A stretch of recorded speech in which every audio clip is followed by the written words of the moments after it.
Hello दोस्तों, welcome back to the channel. Hope करती हूँ आप लोग एकदम अच्छे से होंगे।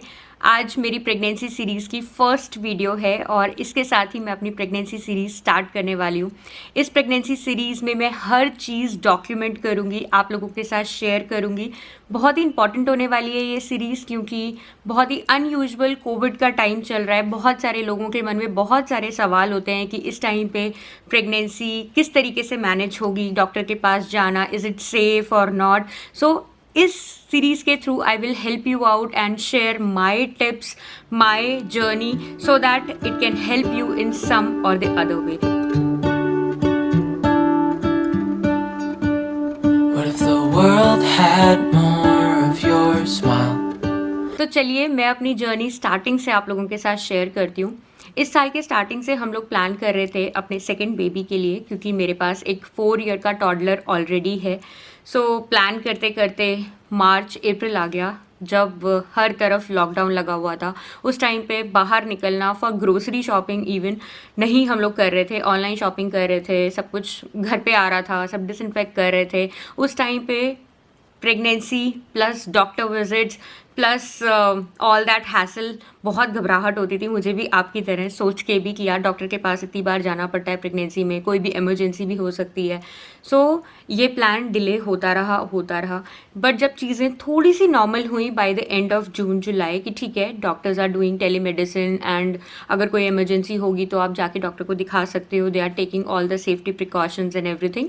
तब फिर हमने सोचा कि we can't stop our life for COVID, right. जो चीज़ें हैं वो तो चलती रहेंगी, राइट। ये भी एक नेचुरल प्रोसेस है जो होना ही होना है, आप कितना डिले करोगे इस काम को भी। So we plan to have our second baby. फिर कंसीव करते करते 3 मंथ्स लगे and I finally conceived in the month of सितंबर। किसी ने मुझसे पूछा था कि मैंने कोई ट्रीटमेंट लिया है क्या कंसीव करने के लिए या इट वाज नेचुरल। सो मेरा नेचुरल था एंड प्लस मेरी फर्स्ट प्रेगनेंसी जो थी वो बहुत ही स्मूथ, बहुत ही सेफ थी। मैंने अपनी प्रेगनेंसी स्टोरी वीडियो भी बनाई है, वो भी आप देख सकते हैं। So this time also conceiving took me around 3 to 4 months, but then it was all natural. यहाँ पे मैं एक बात बोलना चाहूँगी कि आप जब ट्राई करते हो कंसीव करने का तो बिल्कुल भी स्ट्रेस मत लीजिए। फर्स्ट मंथ आपने ट्राई किया, नहीं कंसीव हुआ, सेकेंड मंथ आपने ट्राई किया, नहीं कंसीव हुआ, बट स्ट्रेस मत लीजिए। पर्सनली मैंने भी बहुत स्ट्रेस ले लिया था। सेकेंड मंथ के बाद तो मुझे लग रहा था पता नहीं यार होगा भी या नहीं होगा, खुद से मुझे डॉक्टर को दिखाना पड़ेगा। But then it is recommended कि 6 मंथ्स तक आप हैप्पीली ट्राई करते रहिए, स्ट्रेस फ्री ट्राई करिए। अगर नहीं हो तो आप डॉक्टर के पास जाइए, कंसल्ट करिए। बट अगर आप स्ट्रेस फ्री रह के, एक आपकी नॉर्मल एज है, तो आप हैप्पीली कंसीव कर जाएंगे अगर आपके पास कोई प्री कंडीशन नहीं है तो। एंड सिंस ये मेरी प्लान प्रेगनेंसी है तो जैसे ही मेरे पीरियड्स मिस हुए उसके 3 से 4 दिन बाद मैंने होम टेस्ट लिया and home test was positive. हम सब लोग बहुत ज़्यादा खुश हो गए और हमने ना अपना बैकग्राउंड होमवर्क पहले से करके रखा था, बिकॉज हम लोग इलिनॉय में नए मूव हुए थे अराउंड 1.5 ईयर बैक। तो हमें नहीं पता था यहाँ पे कौन सा गायनी अच्छा है, कौन सा सेंटर अच्छा है। और हमारे एक फ्रेंड का रिसेंटली बेबी बॉर्न हुआ था तो हमने उनसे उनकी गायनी का नंबर वगैरह सब लेके रखा था, इफ़ इन केस हमें जाना पड़े कभी फ्यूचर में। तो जैसे ही होम टेस्ट पॉजिटिव आया उसी दिन हमने सेंटर पे फ़ोन किया and we booked our appointment. और यहाँ पे अपॉइंटमेंट आपको 1 to 2 weeks लेटर की मिलती है, तो मुझे 1.5 हफ्ते बाद की अपॉइंटमेंट मिली थी, फर्स्ट अपॉइंटमेंट मेरी। And I was about 6 weeks pregnant by then. And वो विजिट मैंने डॉक्टर की डॉक्यूमेंट की है आप सब लोगों के लिए। Now that you know the good news, आज मेरा पहला डॉक्टर्स अपॉइंटमेंट है। मैं अकेले आई हूँ बिकॉज अंशु की पहले तो मीटिंग थी, दूसरी बात है कि कोविड की वजह से वो लोग ऊपर मेरे साथ नहीं आ सकते हैं, तो एनीवेज उन लोगों को पार्किंग लॉट में ही वेट करना पड़ता। तो मुझे लगा आप लोगों को क्यों जाना है, मैं ड्राइव तो कर ही लेती हूँ, मैं खुद ही चले जाती हूँ।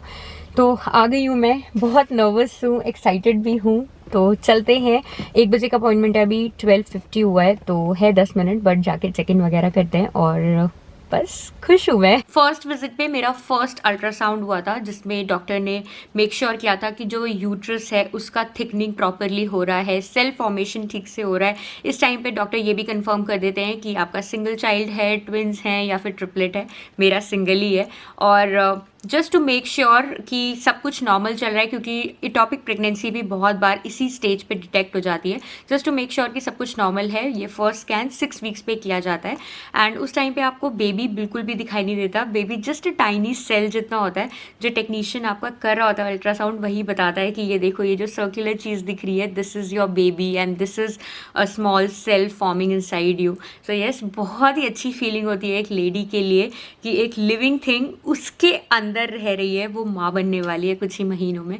तो बहुत ही प्यारी फीलिंग होती है जब आप फर्स्ट स्कैन के लिए जाएंगे। Be prepared, be happy for that. अच्छा, मेरे फर्स्ट विजिट पे ही डॉक्टर ने मुझे प्रीनेटल रिकमेंड किया था। ये वाला नेचर्स मेड का है, 200 mg का है।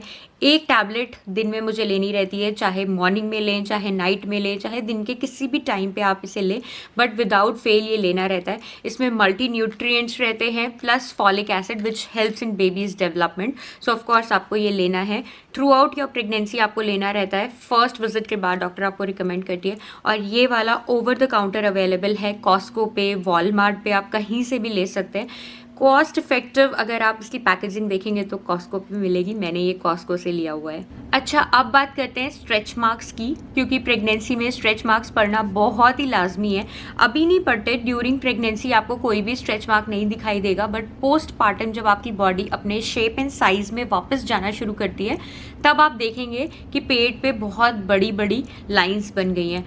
ये देसी नुस्खा है, मेरी मम्मी ने मुझे मेरी फर्स्ट प्रेगनेंसी के टाइम पे बताया था कि कोई भी अच्छा कोकोनट ऑयल ना अपने बेली पे आप हल्के हाथ से इस तरीके से मसाज करेंगे ना, वंस इन अ डे और ट्वाइस अ डे, तो आपको पोस्टपार्टम में बहुत ही लाइट या फिर बिल्कुल भी स्ट्रेच मार्क्स नहीं पड़ेंगे। सो मैंने अपनी फर्स्ट प्रेगनेंसी में भी ये वाला कोकोनट ऑयल यूज़ किया था, कर्कलैंड का ऑर्गेनिक वर्जन कोकोनट ऑयल। ये अगर आप यूएस कनाडा में अगेन रहते हो तो आपको ये कॉस्को पे मिल जाएगा। अगर ये वाला नहीं तो कोई भी अच्छा कोकोनट ऑयल आप लेके अपने बेली पे मसाज करें। वैसे तो स्ट्रेच मार्क्स के लिए बहुत सारी चीज़ें आती है, लाइक बायो ऑयल और बहुत तरीके की क्रीम्स आती हैं, बट ये ना एक नेचुरल ऑर्गेनिक तरीका है। कोकोनट ऑयल ना जिस दिन से आपको पता चले आप प्रेग्नेंट हो, बेली पे हल्के हाथ से आप इस तरीके से मसाज करेंगे तो आप देखेंगे पोस्टपार्टम में आपको बहुत ही लाइट या फिर ना के बराबर स्ट्रेच मार्क्स पड़े हैं। बहुत से लोगों का कंसर्न होता है कि प्रेगनेंसी के दौरान कौन से स्किन केयर प्रोडक्ट्स यूज़ करने चाहिए, कौन से मेकअप प्रोडक्ट्स यूज़ करने चाहिए, हम नेल पेंट्स लगा सकते हैं कि नहीं, हिना लगा सकते हैं कि नहीं। सो एक चीज़ जो प्रेगनेंसी में मना की जाती है लगाने से, वो है रेटिनॉल बेस्ड क्रीम्स। जिस भी क्रीम में रेटिनॉल होता है ना, वो आप अपनी स्किन पे डायरेक्ट अप्लाई मत करिए। नाइट क्रीम्स में बेसिकली रेटिनॉल मिलता है, तो आप जो भी नाइट क्रीम वगैरह लेते हैं ना, तो उसके इंग्रेडिएंट ज़रूर पढ़ लीजिएगा। अगर वो रेटिनॉल बेस्ड है तो आप अपने प्रेगनेंसी के टाइम पे उसको अवॉइड करिएगा। बाकी हिना वगैरह का काफ़ी कल्चरल होता है। पहले हमारे घर में भी हिना नहीं लगाई जाती थी ड्यूरिंग प्रेगनेंसी, बट अब वो कोई मानता नहीं है शायद, या जो भी है उस चीज़ से अब ओवर हो गए हैं। तो हिना लगाने में कोई प्रॉब्लम नहीं है, क्योंकि मेरे गृह प्रवेश वाली वीडियो पे किसी ने मुझसे पूछा था कि आपने हिना लगाया है प्रेगनेंसी में, is it safe. So health wise I guess there is no restriction कि आप हिना नहीं लगा सकते हो प्रेगनेंसी में, क्योंकि सब लोग अपने बेबी शावर के टाइम पे हिना लगाते ही लगाते हैं। बट हाँ, अगर आपका कल्चर कुछ कहता है, आपके ट्रेडिशंस कुछ कहते हैं, तो अकॉर्डिंगली आप उसको फॉलो करिए। Now coming on to my second doctor visit, जो ऑलमोस्ट अ मंथ लेटर हुई थी फर्स्ट विजिट के। It was a routine checkup, और रूटीन चेकअप पे डॉक्टर यूरिन टेस्ट करती है, फिजिकल एग्जामिनेशन करती है, प्लस बेबी की हार्ट बीट सुनती है। तो जब मेरा यूरिन टेस्ट हुआ था उसमें I was tested positive for urinary tract infection, जिसकी वजह से मुझे फ्रीक्वेंट यूरिनेशन होता था। रात को जब मैं सोती थी तो ऑलमोस्ट 8 hours में I use to go to the washroom for about 4 to 5 times। And फिर डॉक्टर ने जब वो पॉजिटिव पाया यूरिनरी ट्रैक्ट इन्फेक्शन मुझे, तो मुझे एंटीबायोटिक्स पे रखा था फॉर अ वीक। प्रेगनेंसी में एक और बात इंपॉर्टेंट होती है कि आप डॉक्टर की कंसल्टेशन के बिना कोई भी मेडिसिन खुद से नहीं ले सकते हैं। आपको हेडेक भी होता है, फ्रीक्वेंट हेडेक्स भी होते हैं, तो आपको डॉक्टर से रिकमेंड करानी पड़ेगी, वो वाली मेडिसिन ही आप लीजिएगा। कोई भी एंटीबायोटिक्स, कोई भी पेन किलर्स आप अपनी मर्ज़ी से मत लीजिएगा। डॉक्टर आपको सही डोजेज प्रिस्क्राइब करेगी आप वही हेडेक्स वगैरह के लिए ले सकते हैं। अदरवाइज जो भी डॉक्टर आपको मेडिसिन देती है आप वही ले सकते हैं। प्रेगनेंसी में you are not allowed, you are not suppose to take any medication by your own. उसके बाद बारी आती है थर्ड विजिट की। Third visit again a month later हुई थी। उसमें फिर से मेरा अल्ट्रासाउंड हुआ था, बेबी को चेक किया गया। Now baby is a little big. मैं आपको वो विजिट पे लेके चलती हूँ साथ में। हेलो दोस्तों, आज है मेरा थर्ड अपॉइंटमेंट डॉक्टर के साथ और थर्ड मंथ ऑलमोस्ट फिनिश होने वाला है। तो देखते हैं डॉक्टर क्या बोलती है। आपको पता है यहाँ पे ना जो भी बेबी स्कैनिंग होती है, अब ये USB कार्ड है, इसके अंदर वो लोग लोड करके दे देते हैं। तो आप जितने चाहो प्रिंट्स निकालो। अब वो प्रिंट आउट वाला सिस्टम बंद हो गया है, तो इसके अंदर मुझे सब कुछ लोड होके मिल जाता है। आई एम नॉट श्योर आज होनी है स्कैनिंग या नहीं, बट ये कार्ड मैं लेकर आती हूँ, USB कार्ड मैं हमेशा लेकर आती हूँ। इन केस अगर होनी हो तो फिर वो लोड हो जाती है। हो गया मेरा आज का अपॉइंटमेंट खत्म। अल्ट्रासाउंड हुआ, बेबी को देखा, very very active baby. I don't know whether the baby is a girl or a boy because it's too early to say। अभी I think 12 वीक्स भी कंप्लीट नहीं हुए, तो नर्स ने बोला कि इस वाले सेंटर पे 20 वीक्स में करते हैं जेंडर टेस्टिंग, और अगर आपको पहले कराना है तो ब्लड टेस्ट होता है, उसके थ्रू भी पता चल जाता है। तो मैंने कहा मुझे कोई जल्दी नहीं है, मेरे को कुछ भी हो, बस हेल्दी बच्चा होना चाहिए। तो वो 20 वीक्स पे ही पता चलेगा।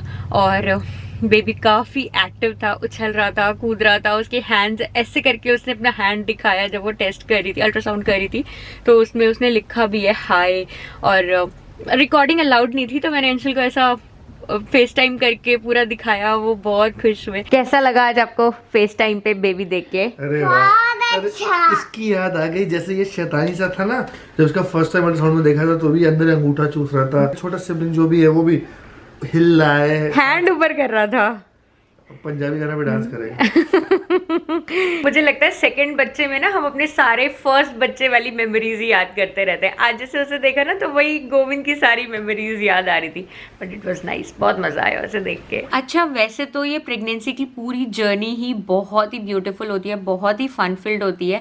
बट स्टार्टिंग के जो 3 मंथ्स होते हैं ना, स्टार्टिंग का फर्स्ट ट्राइमेस्टर थोड़ा सा प्रॉब्लमैटिक होता है। बहुत लोगों के लिए तो खैर पूरी प्रेगनेंसी ही ये नॉजियाटिक वाली फीलिंग चलती रहती है। Nausea most of the ladies को फर्स्ट 3 मंथ्स के लिए रहता है। मुझे भी इन 3 महीने बहुत ज़्यादा नॉजिया था। एंड इस टाइम पे लाइक सेकेंड प्रेगनेंसी के टाइम पे it was completely different than my first pregnancy, that I will be sharing in some other video. मुझे फर्स्ट प्रेगनेंसी में मॉर्निंग सिकनेस रहती थी, सुबह मैं उठती थी तो मुझसे ब्रेकफास्ट नहीं किया जाता था। बट सेकेंड प्रेगनेंसी में it was all together very very different. मुझे नॉजिया वाली फीलिंग स्टार्ट होती थी आफ्टरनून से। जैसे ही 12-1 बजता था मुझे नॉजिया होना शुरू होता था and it lasted up to night. जब तक मैं सोती नहीं थी तब तक, मतलब मेरे 2 मील्स दिन के ऐसे ख़राब जाते थे, लंच एंड डिनर। मुझसे नहीं कुछ खाया जाता था। तो one thing that really help me with nausea is oranges. मुझे ऑरेंज खाना पसंद नहीं है, बट उस 3 मंथ्स के दौरान मैंने ऑरेंजेस को ऐसा पील करके अपने एक बॉक्स में रखती थी। जैसे ही मुझे बहुत ज़्यादा नॉजिया लगता था मैं एक ऑरेंज को अपने मुंह के अंदर डाल लेती थी। तो वो खट्टापन जब आपको मिलता है ना कहीं वो अच्छा लगता है और नॉजिया को थोड़ा सा काम डाउन करता है, आपको रिलैक्स फील कराता है। सो दोस्तों, ये थी मेरी फर्स्ट ट्राइमेस्टर की जर्नी जो मैंने दिल खोल के एकदम दोस्त की तरह आप लोगों के साथ शेयर की है। कुछ अपने टिप्स भी शेयर किए हैं जो मैंने अपनी फर्स्ट प्रेगनेंसी से कैरी ऑन करे हैं इस प्रेगनेंसी में। अब मैं अपने सेकेंड ट्राइमेस्टर में हूँ। सो आगे आने वाली वीडियोस में मैं बहुत कुछ आप लोगों के साथ शेयर करूँगी कि मैं क्या खाती हूँ, किस तरीके से मैं एक्सरसाइज कर रही हूँ to stay active and healthy, and a lot more about pregnancy and baby related videos आप देखेंगे इस सीरीज़ में। अगर आपको ये वीडियो हेल्पफुल लगी है, अच्छी लगी है, तो प्लीज़ थम्स अप ज़रूर दीजिएगा to motivate me to create such content, and please like this video, share, subscribe to our channel। Please subscribe किए बिना मत जाइएगा और कमेंट करके ज़रूर अपनी जर्नी मेरे साथ शेयर करिएगा। इंस्टाग्राम पे फॉलो करना बहुत ज़रूरी है क्योंकि वहाँ पे आपको क्विकेस्ट अपडेट्स मिलेंगे। वहाँ पे मैं बहुत कुछ शेयर करती रहती हूँ कि मेरा लंच क्या है, मेरा डिनर क्या है, तो आपको कुछ ना कुछ आइडियाज़ ज़रूर मिलेगा। वहाँ पे आप फॉलो कर लीजिएगा। सब सोशल मीडिया के लिंक्स आपको डिस्क्रिप्शन बॉक्स में मिल जाएंगे। फिर से मिलूंगी, तब तक के लिए बहुत सारा bye. Maybe the birds will sing about you.